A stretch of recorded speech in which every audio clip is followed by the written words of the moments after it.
High Point University presents Seth Godin is a production of UNC-TV in association with High Point University.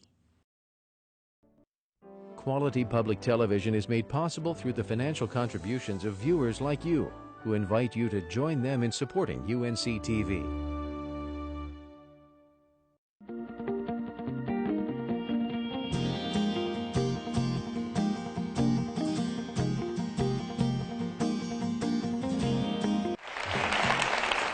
Ladies and gentlemen, welcome to High Point University. We're delighted to have you on this campus.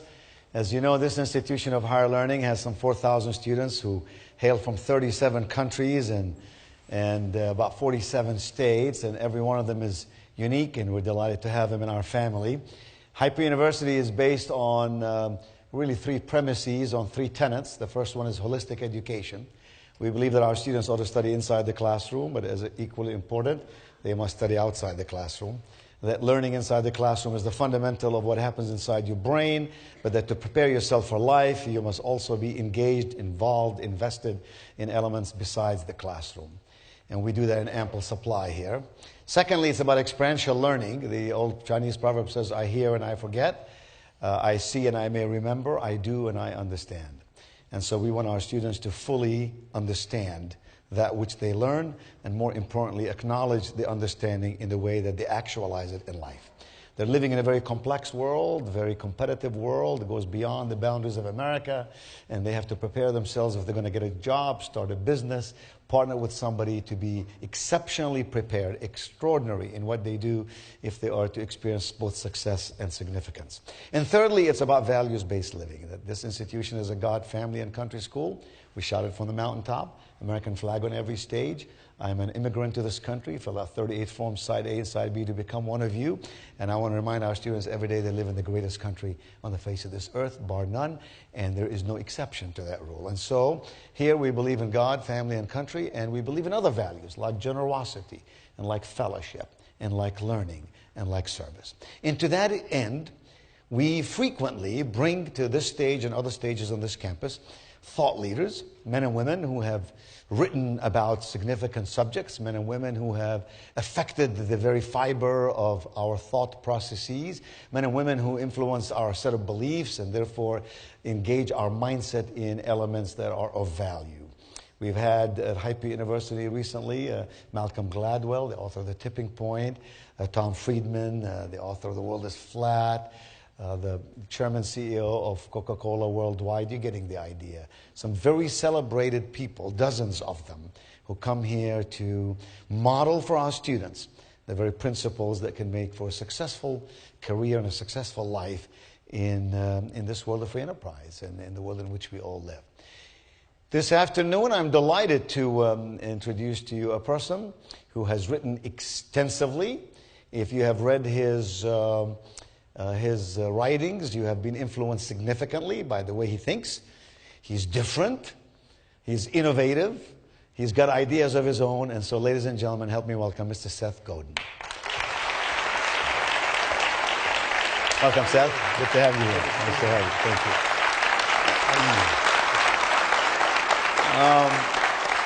Let me tell you a couple of things about Seth Godin. Seth Godin was born in Mount Vernon, New York. He received an undergraduate degree in computer science and philosophy in Tufts University.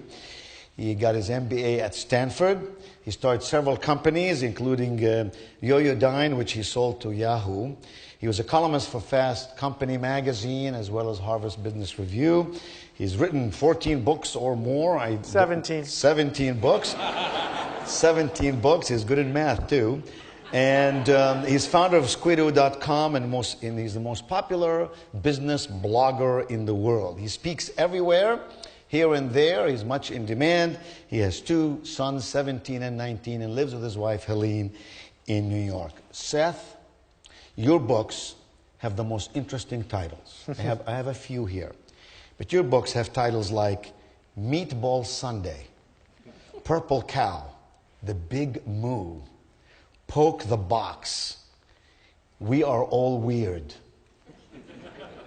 The title of one of his books, We Are All Weird. I want to know what makes you think of these titles, and what goes in your brain when you come up with stuff like that. Well, you should see the ones that didn't get published. What's the purpose of a book cover? The purpose of the book cover is to start a story in your head. What's the purpose of the book title? The purpose of the book title is to open the door for what the book is going to tell you, number one. And number two, to make it so that if you're going to have a conversation about the book, the person who you have the conversation with will not be bored to tears. Now, I learned that I was on the right track when I got an email from a guy. And he said, look, I worked in a matrix organization. I have two bosses. And one of my bosses said to me one day, we got to get that purple cow thing going on here. And I didn't know what that meant, but I bluffed. He said, then my other boss, 2 days later, mentioned that, we didn't have enough purple cow. And I'm not stupid, the guy wrote in his notes, so I went, Googled it, figured out what it was, read the book. Went back to my first boss, and I said, I read that book, it was great. He said, there's a book? And that's the point, is that if you brought up purple cow in a meeting, you had to explain what you were talking about. Whereas if I had called it the new P of marketing, right, or the new R of marketing, remarkable, whatever it was, so, right, it doesn't lead to a conversation. The only reason to write a book is to start people thinking, and the best way to get people to think is have them talk about it. So some of the magic that you're making here on campus, that some of the students in this room know, is you're causing conversations to happen. Because if we don't have conversations, you should just stay home and we'll send you a video. This is about getting conversations to occur. So the book, We Are All Weird, says? I love this book. This book has not been read by enough people. Every author feels... There are not enough weird people in the world. Every author feels like there are not enough people reading this book, but the idea of that book is very straightforward, which is that if any of you have taken statistics, you know about the normal distribution, the bell curve. The normal distribution says that section in the center is normal. We've made it pejorative now to not be in the center. Those are the weird people on the edges. And what every marketer, every politician, every organization is told to do is put stuff in the middle for the masses. That we need a college for the masses, and a book for the masses, and a religion for the masses, and a politician for the masses, because that's how you win. But what's happened in the last 15 years is that the outliers are finding each other. So for example, some guy runs 20 miles and he thinks he's an all-star, and then he goes to a meetup with other ultra-marathoners and hears that they're doing 100. So suddenly he has to do more. And this person buys a fly fishing rod, and they think, wow, I'm really cool. I went to Dick's, I bought the expensive fly fishing rod. But they go online to flyfishing.com, and there's 200 fly fishing rods. So they buy the left-handed, lightweight, made by monks bamboo fishing rod. And then people keep... So what's happened is now there are more people on the edges than there are in the middle. And the people who are left in the middle are boring on purpose. They don't want to hear about your new idea. They don't want to hear what you have to offer. They're just going to watch American Idol. But the people on the edges... The people on the edges are going to seek you out. The weird people are the only people we have a chance to reach going forward. And so, if you want to open a restaurant, don't open a restaurant that's just like, Applebee's, because there already is a restaurant called Applebee's. You open, a Cambodian barbecue place, because the people who care about Cambodian food are going to find you. They couldn't find you before because we didn't have a way to find everything. But now everything is miscellaneous, as David Weinberger said. So by pushing out to the edges, we've changed our culture forever. And the weird people, that's all of us, are finding each other and amplifying our weirdness. Right? Every person who's a student at High Point is weird because they came here. The normal thing to do would be to go to a school your parents had heard of, to go to a school that your peers are going to. Coming here isn't that. People came here because they wanted to, because they cared. And those are the only people that are worth reaching out to. I never thought of our students as weird. I'm going to look at them differently now. Are you weird? Every day, as much as I can be. Because it means, that's another way of saying, are you passionate? Right? The alternative is, are you beaten by the masses in doing what they told you to do? I'd rather the answer for that to be no. So Seth, where do your ideas come from? How do you find your ideas? How do you catalog your ideas? What is it that your brain, take us inside your brain. When you get up in the morning, what is it that happens to you? What is it that captures your imagination? Where do the ahas come from? What do you do with them? How do you assimilate them? Let me answer a different question first, because a lot of people are uptight about writer's block. That Stephen King, the question he gets asked the most is, where do you get your ideas? And people like Stephen and I, if I can put myself in this category briefly, are frustrated by that question. And the reason is that we don't think writer's block exists. And our proof is that no one ever gets talker's block. No one wakes up in the morning going, right? Everyone manages to say something. Yeah. So how come when it's time to write it down, we freeze up? And Steve Pressfield calls this the resistance. If you're going to read one book after today, please go read The War of Art, or the shorter version, which I was lucky to publish, Do the Work. And Pressfield talks about the amygdala, which is right back here. If you go to a bio class here, you'll learn about it. It's the prehistoric brain. It's the brain dinosaurs had, lizards have, foxes have. It's the brain of a wild animal. We still have it. It's left over. It's the brain that kept us from getting eaten by a saber-toothed tiger back in the day. Well, that brain doesn't want to be held responsible. That brain doesn't want to be eaten. That brain doesn't want to be blamed. So when you take out a pen and have to say, I believe this, it gives you a reason not to. It comes up with an excuse. I don't have anything to say. I don't have any good ideas. Well, a minute ago, you were gabbing like crazy. Why were you, So all I do is write down stuff that other people would have just said and that would have disappeared. And the way I do my work is by noticing things. I look at something in the world and say, why is it that that video is spreading? Why is it that we don't have chandeliers in houses anymore? We used to have them when I was growing up, but they're gone. Where'd they go? Why is it that airline travel is both a pain in the neck and losing money? And I ask myself questions. And I try to notice why things are happening. And if I have a theory, I write it down. That's all I do. One of the things I do regularly is read your daily blog. And on October the 29th of last year, here's what you wrote. You said who you hang out with determines what you dream about and what you collide with. And the collisions and the dreams lead to your changes. And the changes are what you become. Change the outcome by changing your circle. This is exactly what I say to freshmen and seniors. I teach a freshman class here to all the freshmen at High Point. And we tell them who you spend time with is who you become. And we tell the seniors, when you graduate, if you want to be great, you must hang around great people. If you want to be an innovative person, you must hang around innovative people. What a simple concept. Yeah. What a powerful concept. I never thought of it, though, as colliding with. Right. So how many of you are entrepreneurs? Great. So how many of you have envy of Silicon Valley, that you're always reading about these guys going to the fancy lunches, raising $25 million?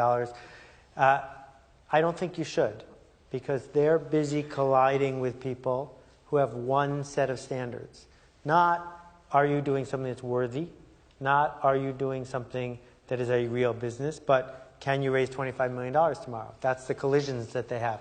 That's what comes up when you're waiting in line at the supermarket. I know, because I used to live there. And if that's what you aspire to do, you better move there right away, because you need those conversations if that's what you aspire to do. If, on the other hand, you hang out with people who are running soup kitchens, or you hang out with people who are counseling, or you hang out with people who are getting deep into what it means to be human, the odds are the business you build is going to be more human. If you hang out with people who are going really slow because they don't want to make a mistake, you're not going to make mistakes, but you're going to go really slow. I prefer to hang out with people who are going really fast and who have figured out that mistakes aren't going to kill them. And so that means if I'm going to see someone who I haven't seen in a few weeks and I haven't made any mistakes lately, I'm going to be embarrassed. So I got to go make some new mistakes so I can have something to talk about when I get there. And this is a very profound cultural insight. And I wrote a book called Tribes about this idea. It used to be that the only tribe you had was, your work tribe, your social tribe, your religious tribe. That was it. Now you can join almost any tribe you want, because online will connect you to the people down the street. Someone sent me an email pointing out that it wasn't like that in her neighborhood. And I said, your neighborhood doesn't matter as much as it used to. Local used to be the only way we had to organize people. What's your zip code? I can tell a lot about you from your zip code. Now, I want to know your browser history, not your zip code. because it's where you're hanging out virtually, where you're having real collisions, matter more than who you're swearing at who cut you off in traffic, right? Because those sorts of collisions aren't the kind of collisions I'm talking about. So you talk about fruitful failure, some of your books. It's an extension of that. Yeah. Now, failure doesn't have to be expensive. It merely has to be embarrassing. That I am not talking about the Edsel, $1 billion, 5 years, gone down the drain. I'm talking about, did you have a face-to-face interaction with somebody where you got it wrong? Did you put an idea on the table around a meeting with 5 other people and start by saying, this might not work, but I think I'm going to do it anyway? Most of us work in organizations where you're not allowed to say that, where you have to say, I am sure this will work and I will prove it.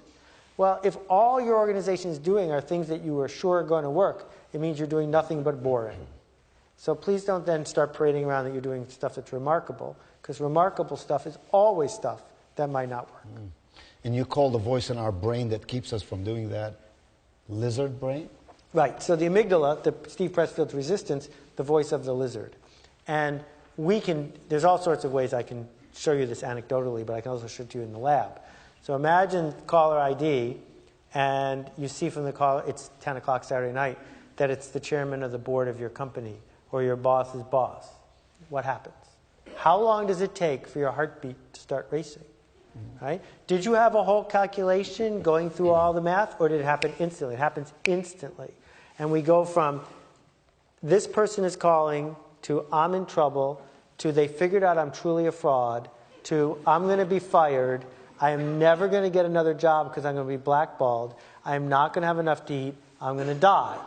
And so caller ID to dead in less than a second. And we can prove this, right? That's not your conscious brain up here. That's the amygdala, the lizard brain. Lizard brain.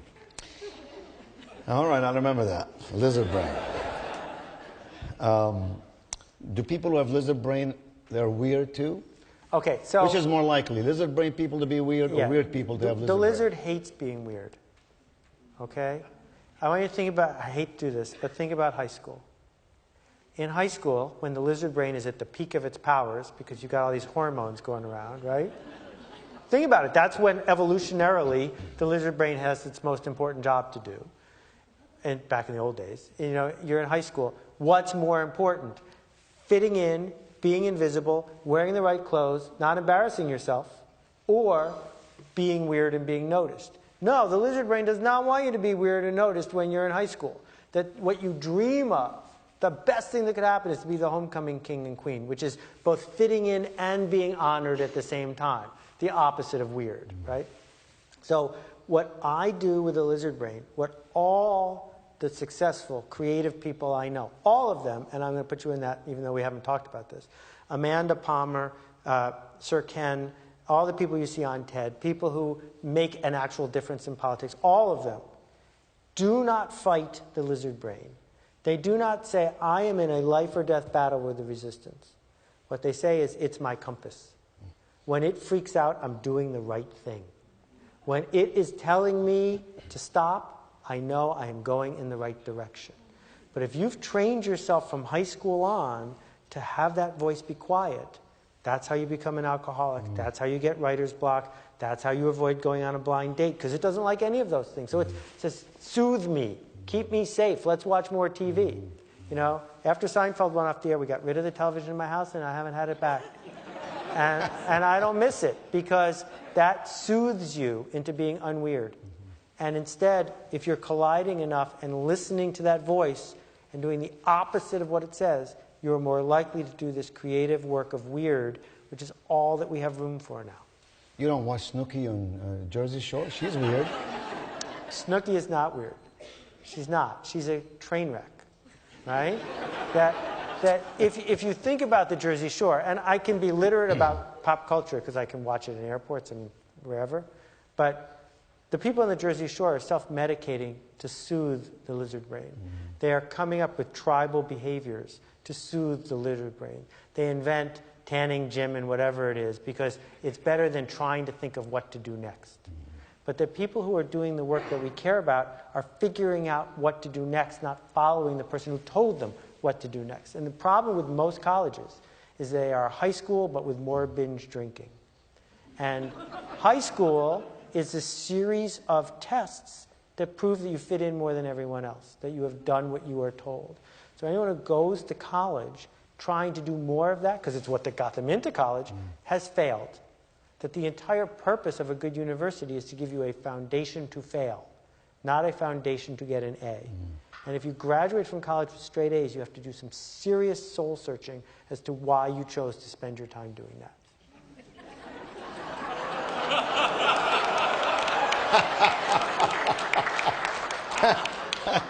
That's weird. All right. I get your point. When I was a junior at Tufts, yes, I took 40%, 50% more courses than anybody else because it was all you could eat. Why not? I took as many courses pass-fail as I could. I so abused my major, they took it out of the catalog after I graduated because I took philosophy classes and counted them as computer graphics. I don't know how I got away with that. I ran a business with 400 employees. I carried one notebook for all 4 years, and I got the lowest grade I could get away with in every class because the goal was not to master biomechanical engineering. It was to get the joke and then move on to the next thing because it was college, right? No one was putting me to college to master biomechanical engineering. God forbid you wanted me to make an artificial elbow for you. You would never hire me to do that. But what you would hire me to do is discover the boundaries and the edges and what's interesting and what works and what doesn't. 4 years I got to do that without anyone saying I wasn't doing it right. What a gift, right? And yet I roomed with a guy who had a 4.0. And he was perfect at figuring out the stress that a bridge can take under certain loads. And now a computer program can do that in 6 seconds. Right? So Lenny worked way harder than I did on one thing. But that one thing isn't the ticket. What's the ticket is, can you balance? Can you dance? And are you okay if you're dancing to the wrong tune and have to switch? And maybe that's part of what makes some people indispensable, is that they go beyond the norm. They look for the edges. They look for things to make things happen. In your book, Linchpin, let me quote. You say the linchpin is an individual who can walk into chaos and create order. Someone who can invent, connect, create, and make things happen. Every worthwhile institution has indispensable people who make differences like these. What advice do you have for any students or young entrepreneurs who may be here today about how does one become indispensable, if not literally, practically? Right. No one is literally indispensable. Right. So, if you're an entrepreneur waiting for funding, what you're almost certainly doing is hiding from the resistance. And if you're a student waiting for the semester to end before you start that new project because you're too busy, you are certainly hiding from the resistance. That it doesn't cost any money to have a blog. When you have one, you have to tell the truth, even if no one reads it, because every day you write something down, and you're held to it. It's down. If you are on campus and you are not organizing a club, running a T-shirt sale, figuring out a way to do some spring fundraiser that you are in charge of, not joining, then you are hiding. That as an entrepreneur, when you learn to make a sales call and take a no as no for now and get ready for the next one, or take a yes and then have to go build what you promised, now you are confronting that thing that scares you. But if you are just planning, you're hiding. So the steps to being a linchpin are being able to become the person, because I don't think anyone is born this person, to become the person who raises their hand first and volunteers to help first and says, I will start this thing. And the magic of our culture and our country and this moment in time, it was really hard when I was doing this 30 years ago because there was no way to connect online. Now, if you want to sing, sing, right? If you want to write, write. If you want to make a video, make a video. I have a dear friend who's an actress who goes on auditions all the time. And I'm like, make your own damn movie. No one's stopping you. You can do it with an SLR now. Put it online. If 100 people watch it, it was good. If 1,000 people watch it, it was great. And if 1,000 people watch it, someone's going to hire you to make the next one. And there's nobody stopping us for now. People keep trying to, but they're not. And the college campus is the best version of being able to do this broken field running. When I was in high school, the cafeteria went on strike. And so we were all just milling about. And I looked in the yellow pages and found a guy who wholesaled ice cream sandwiches. So I bought $200 worth of ice cream sandwiches and sold them for $400. And if it hadn't worked, I would have been out $200, right? But instead, I raised $400 for the school band, and then I took the $400 and I bought $400 worth of ice cream sandwiches and bought $800 worth of ice cream sandwiches until the strike was over and we had made $3,000 in 5 days. Why didn't you guys do that, right? It was one phone call. The capital to do it wasn't particularly hard to find, right? And so there's all these opportunities to do this sort of free-range instigation, but we hide from them, and that makes me anxious in the worst way. And that's why we don't do as many fruitful failures as we should. I think it was in 1999, you wrote what I thought then and I think now was an excellent work called Permission Marketing. That was in 1999. Yeah, I was a little ahead of my time. That's a solid 13, 14 years ago. Has your thinking changed at all about permission marketing? Has it been honed, better focused? Do you know things now about it you didn't know then? Yeah, that's a good question. The first thing is I was more right then than I thought, mostly, in terms of how futile it would be to try to use the internet to interrupt masses of people. I was wrong in how powerful the need to share for free is. So most of what I talked about in permission marketing was giving people a tangible benefit for getting these messages. It turns out, and my blog is proof of this, you don't have to give them very much for people to be eager to get something that they can share. That when a YouTube video gets seen by 1 billion people, they're watching it because they want to, not because you paid them to. And that was huge. That caused me to miss a big chunk of what was about to happen on the internet. But the basic idea that people who earn the privilege of delivering anticipated, personal, and relevant messages to people who want to get them, those people are going to have power going forward. I'll give you the simplest example. Who made more money last year? Travelocity or American Airlines? Travelocity is a site about travel. American Airlines is travel.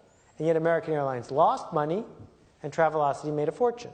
And the reason is no one wants to hear from American Airlines, and lots of people are eagerly hearing from Travelocity all the time. So as the Sherpa, the guide, the person who's connecting, you create value. Whereas the airlines are in this death battle to the bottom, where no one's going to win, because if you win the race to the bottom, you lose. And it's way better to be the person who has earned the privilege to talk as it is better than it is to own a building or a jet. You talk a lot about art in your latest book, The Icarus Deception.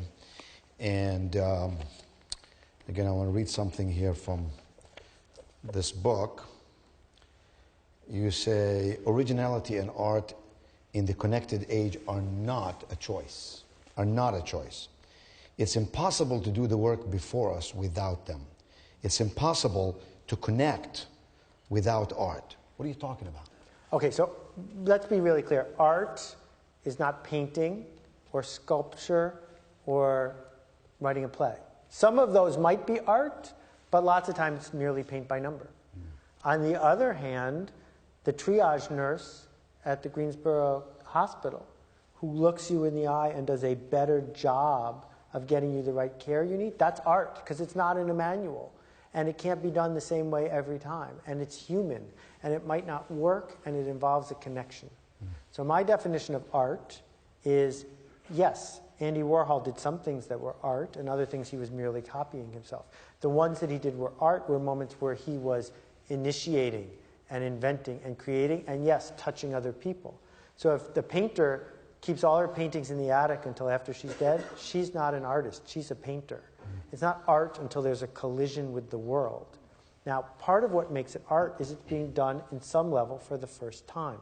This conversation you and I are having, you put a lot of effort into thinking about how to guide it and doing the research. And you're saying things that might not resonate with me. We didn't practice. So in this moment, there's some art going on. And if it becomes really remarkable, people here will remember it for weeks or years to come, right? We all have this chance to do art because the world keeps changing. During revolutions, you can't do what you did yesterday because the rules are different. But if all you're doing is what you did yesterday but cheaper and faster, you're working in a factory. You're not making art. So my argument is we're not training artists. We're not developing the skill set among our students and our co-workers and our employees to teach them to use their best judgment, to teach them to notice things and take action on their own. But that's all that's going to work going forward. The only thing that's helping our country and in the international race here is other countries are worse than us at this. That in Asia, they're really good at teaching to the test. And lucky for us, the test doesn't matter anymore. Right? But what we got to figure out is not how to sit around playing more video games, but how to sit around designing more video games, ones that haven't been designed yet. As our students do at Hype University, interactive gaming. I was at the center. Yes, very important. In the same book you talk about, I think that's what you're referring to, you talk about comfort zones and safety zones. What is the difference and which is more dangerous? Right. So it was inspired by a conversation I had with a friend, and she was looking for a job, and I gave her a list of 20 interesting ways that she could find the career she deserved because she's an all-star. And she said, you know, Seth, these are outside my comfort zone.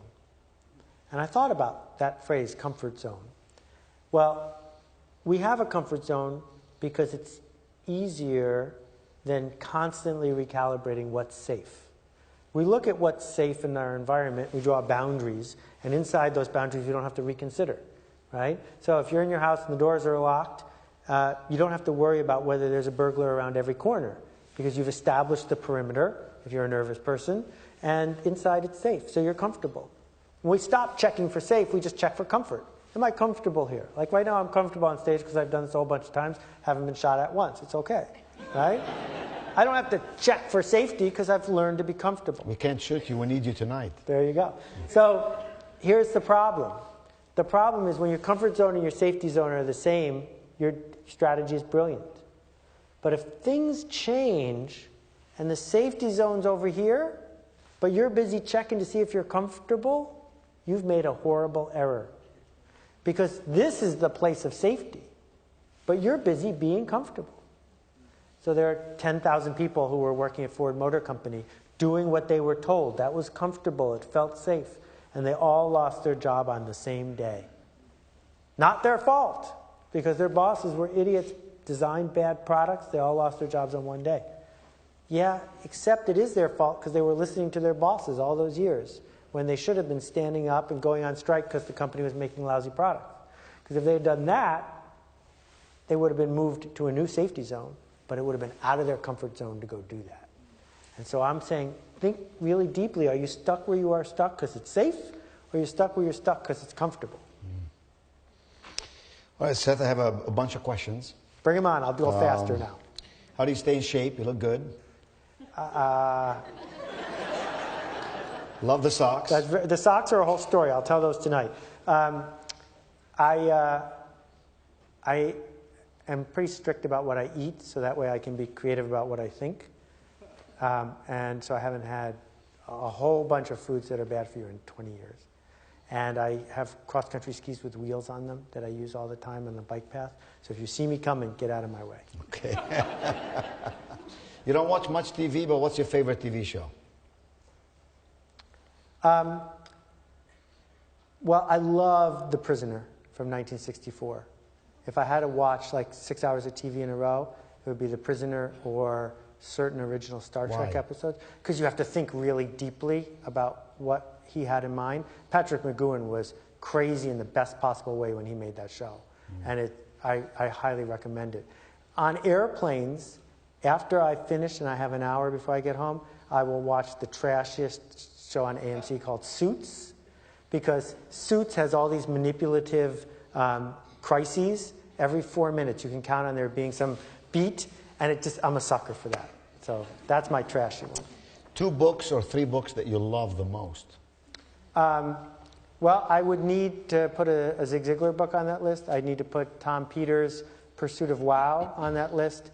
I often find myself going back to a lot of classic science fiction books. Cory Doctorow's new science fiction is fabulous and will help you think about the world really differently.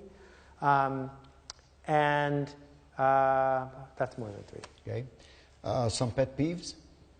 See, the thing is, I like my pet, Baxter the dog, and I don't think you should like your peeves. So I have no pet peeves. Okay. Do you have any peeves you hate?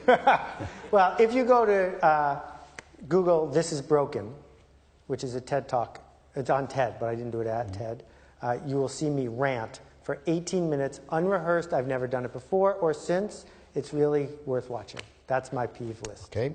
What did you give your wife on Valentine's Day? I gave her 24 roses, and what else did we do?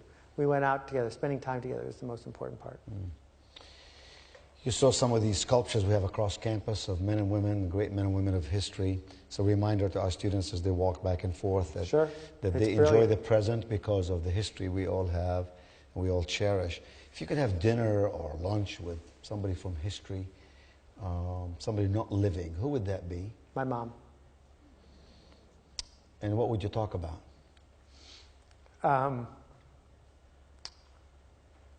What it's like to be here without her and what she would have been proud of. What would she be most proud of? She taught me about volunteering and standing out about things you cared about. And I try to do that every day. You have 2 children, Seth. What is some advice you give your children frequently? Well, as you know, having had teenagers, frequent advice is a bad idea. And you know, my problem, which is not broadly applicable to the audience, is they get to read my blog. So they can quote back to me anytime they want, right? I'm super proud of my kids, and mostly I have taught them to make a ruckus, not to follow instructions. I have, with my wife, raised free-range kids. And, you know, when I was 14, my parents put me on this adventure that ended up with me being abandoned at 11:30 at night by myself in downtown Cleveland with $24 in my pocket. And I had been seasick for 2 days, and the guy who I was helping with the project basically just abandoned me. And I figured out how to get my way home, back to Buffalo.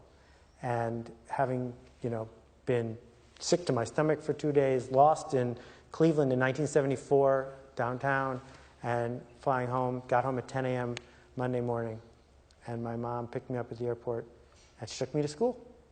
She said, "Of course you're going to go to school." And it was a great lesson. Right? Like, adventures are not something to be hidden from. They're something that we're here to do. So if we walked across campus and you walked into a classroom and shared with 20 or 30 of our students, and they asked you, tell us about a lesson, a hard lesson that you learned in life.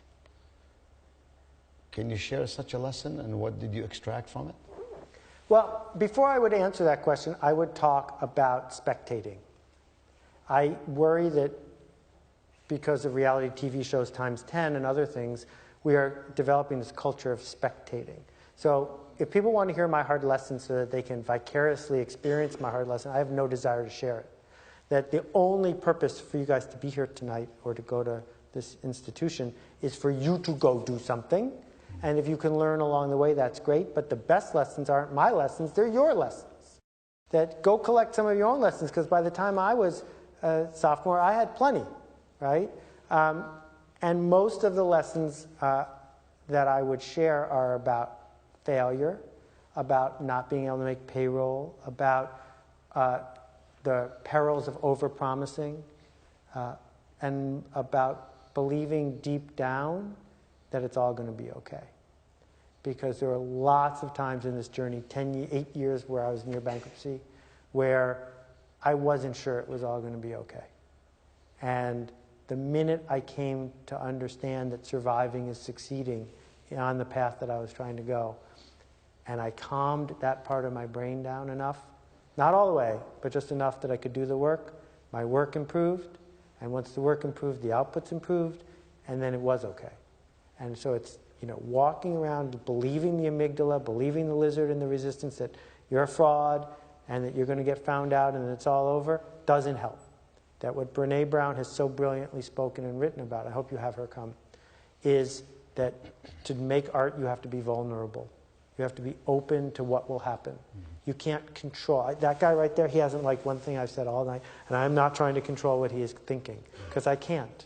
But I can do the best I can do and put it into the world, and the world will figure out what to do with it and send me a message back, and maybe next time I'll do it different. But understanding that that's your choice, that took me a long time to learn. How about a success you've had in your life besides your children?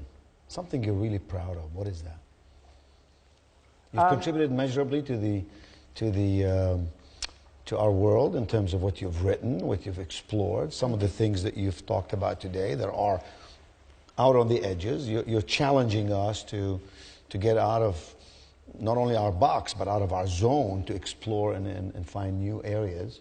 Yeah, I would say professionally, it's what the people who learn from me are teaching to other people.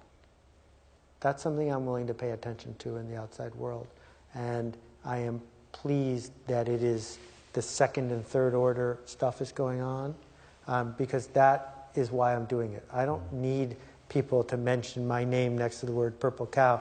I don't need people to reference what I've done when they want to teach someone else. Just take it. I'm not doing it because I want more from the world. I want to just help the world go faster and louder. Seth, if I had the chance to meet your children and I were to ask them to give me 3 adjectives to describe you, what would they be? Unemployed. They've mentioned that one more than once. Present, which is both physical and emotional. And I hope the third one would be nurturing. This is what they would say, or this is what you want them to say? No, this is what they would say. What do you want them to say? You want me to? You can call them. Actually, I left my phone backstage, but you could call them if you want. What do you want them to describe you as? That's up to them. I'm really not doing things so that they'll describe me one way or the other. It's okay with you, however they say it. What can I do? Yeah. But you've modeled for them. Well, principles and values. I've lived this out loud life with intent, right? That one of the things that the internet teaches us is you're on camera, that there's this trail behind you. And one of the things kids teach you is you're on camera and there's this trail left behind you. And they both seem to be happening to me at the same time, but they're happening to all of us. And so you don't get to say to your kid, yeah, I stole money from the petty cash box because I needed it, but don't steal money. You live the best life that you know how. But if you're trying to control their interpretation of what you do, it's a losing game, I think. What are you working on now? Okay, so as we talked about backstage, I had 4 books come out 9 weeks ago. So just cut me a little slack.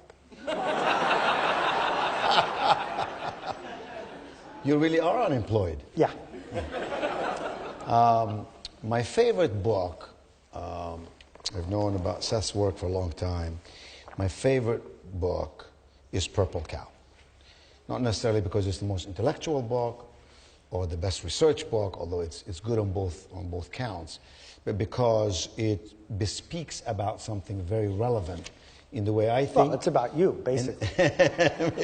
maybe it's about me, but I think it's more about High Point University. So here's what the dust jacket of the book says. This is the classic bestseller that taught the business world that safe is risky, that very good is bad, and above all, you're either remarkable or you're invisible. And then later you say, some folks would like to believe that there are too few great ideas, or that their product or their industry or their company can't support a great idea. This, of course, is nonsense. The cow is so rare because people are afraid. If you're remarkable, it's likely that some people won't like you. That's part of the definition of remarkable. Nobody gets unanimous praise, ever. The best the timid can hope for is to be unnoticed. The best the timid can hope for is to be unnoticed. Criticism comes to those who stand out. I like the book because it talks about how differentiating oneself in ways that bring forth value and that merit attention is perhaps one of the most effective ways to succeed in an ever-competitive, ever-changing, relatively complex world in which we all reside. And I also like the book because purple is High Point University colors. So, did the, what is it, the Moo? What is the name of that book? The Big Moo? The Big Moo, yeah. I didn't write The Big Moo, I just edited it. Okay. Did that come after the Yes. Purple Cow? So after this book, I thought, wouldn't it be great to use this momentum to raise some money for charity? We've raised $250,000 so far. What I did was I invited 32 other writers, like Malcolm, to write a 2-page essay. Many of them came in a little rough, so I had to do a lot of editing. And then no one got credit inside the book, so you don't know who wrote what essay. I see. And they were all about this idea of doing work that matters. I see. And 100% of all the royalties have gone to juvenile diabetes, the Acumen Fund, and Room to Read. And so we've built 6 schools in Vietnam and funded a researcher and 2 years of the Fellows Program. So it's been this extraordinary uptick. The big shift, that's fine. The big shift from writing this book to writing that one, editing that one, was this is a book about marketing.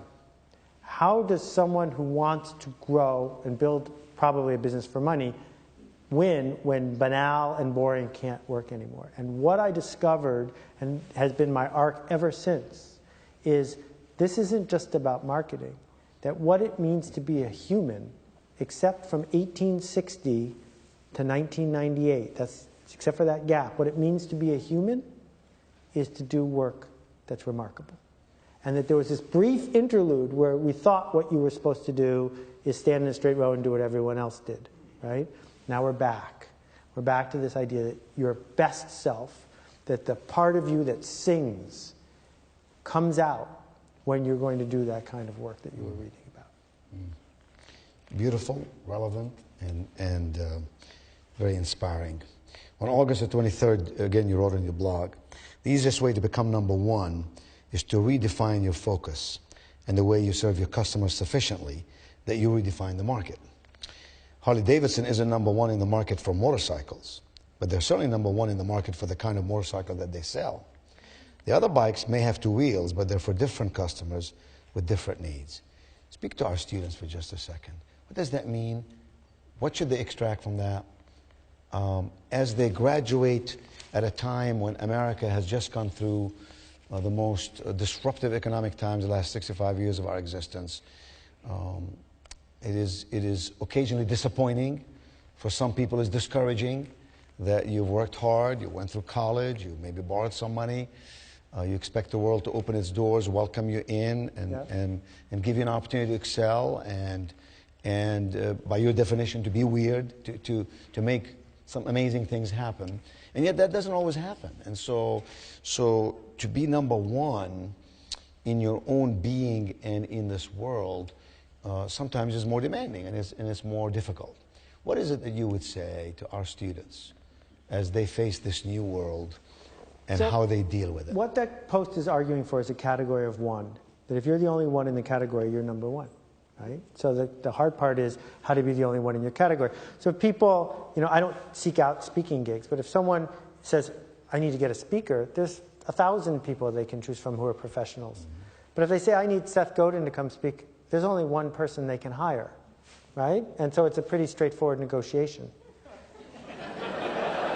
When you think about High Point is not the number one university in America.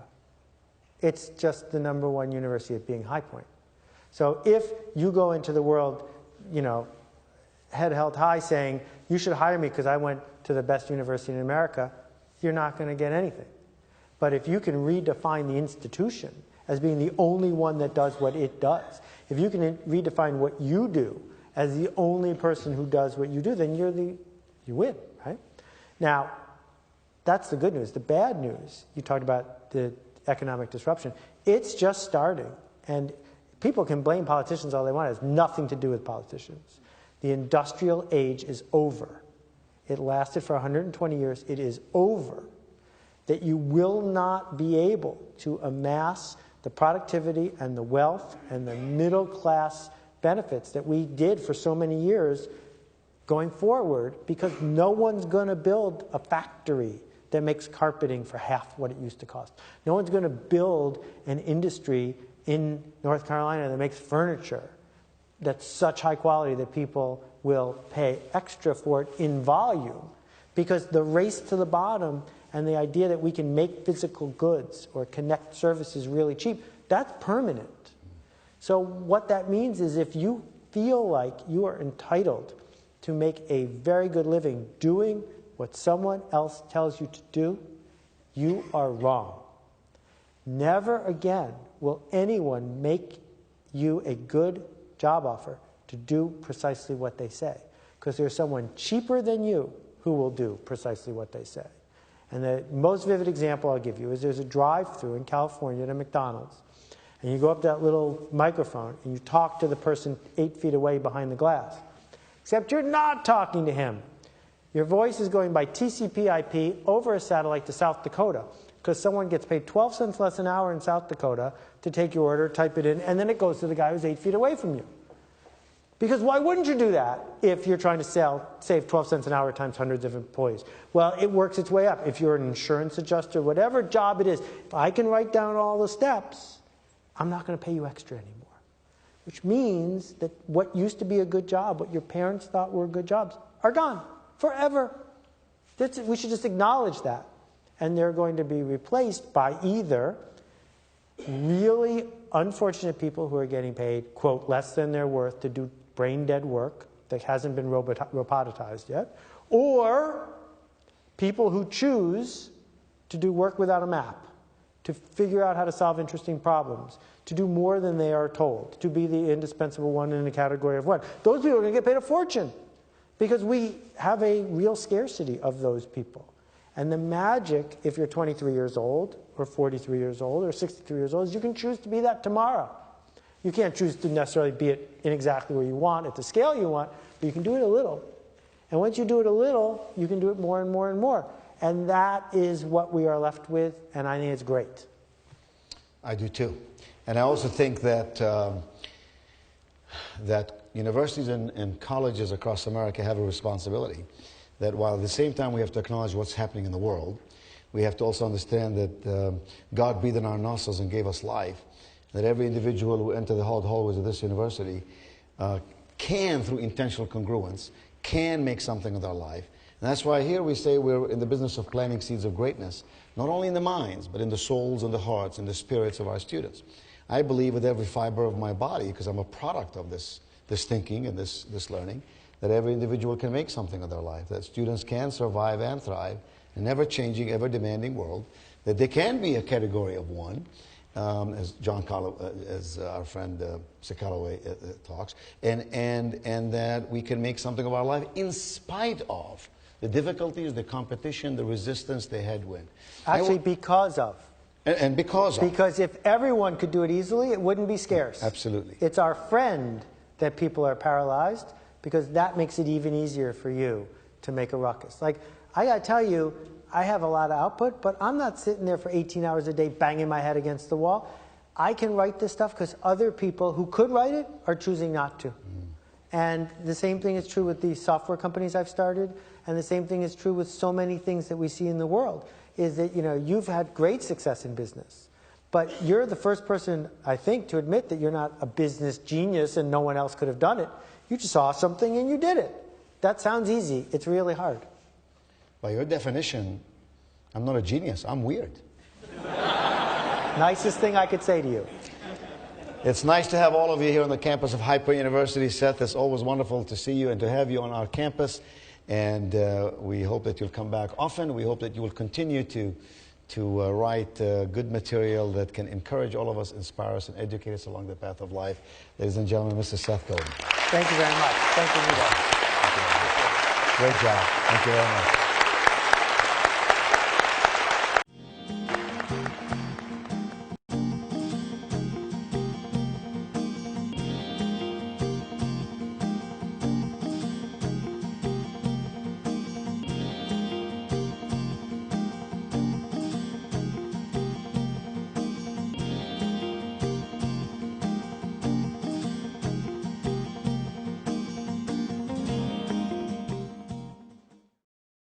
High Point University Presents Seth Godin is a production of UNC TV in association with High Point University.